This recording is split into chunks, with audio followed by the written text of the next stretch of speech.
आप अपने आप को अगर पूरी तरह से सरेंडर कर सकते हो, फिर चाहे किसी नाम के थ्रू या बिना किसी नाम के, किसी फॉर्म के थ्रू या बिना किसी फॉर्म के, बदले में बिना कुछ भी एक्सपेक्ट किए और बिना किसी डर के, तो ये जो आप कर रहे हो उसका बहुत बड़ा बेनिफिट है। लेकिन बेनिफिट उस वे में नहीं है जैसा आपको लग रहा है। बेनिफिट इस वे में है कि कुछ देर के लिए आपका मन शांत हो जाएगा, और शांत मन से जब आप कोई फैसला करोगे, चाहे कुछ करने का चाहे नहीं करने का, चाहे किसी के साथ रहने का या किसी को छोड़ने का, there is a strong possibility कि वो फैसला सही हो। ज्यादा एक्साइटेड होकर के यानी ज्यादा एनर्जी के साथ में कोई डिसीजन लोगे वो गलत होगा। डर करके या कम एनर्जी के साथ में कोई एक्शन लोगे वो भी गलत होगा।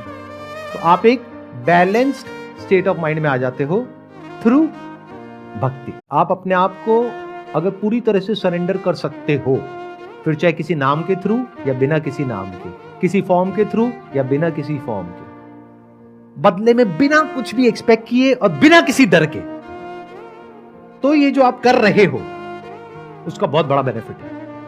लेकिन बेनिफिट उस वे में नहीं है जैसा आपको लग रहा है। बेनिफिट इस वे में है कि कुछ देर के लिए आपका मन शांत हो जाएगा, और शांत मन से जब आप कोई फैसला करोगे, चाहे कुछ करने का चाहे नहीं करने का, चाहे किसी के साथ रहने का या किसी को छोड़ने का, there is a strong possibility कि वो फैसला सही हो। ज्यादा एक्साइटेड होकर के यानी ज्यादा एनर्जी के साथ में कोई डिसीजन लोगे वो गलत होगा।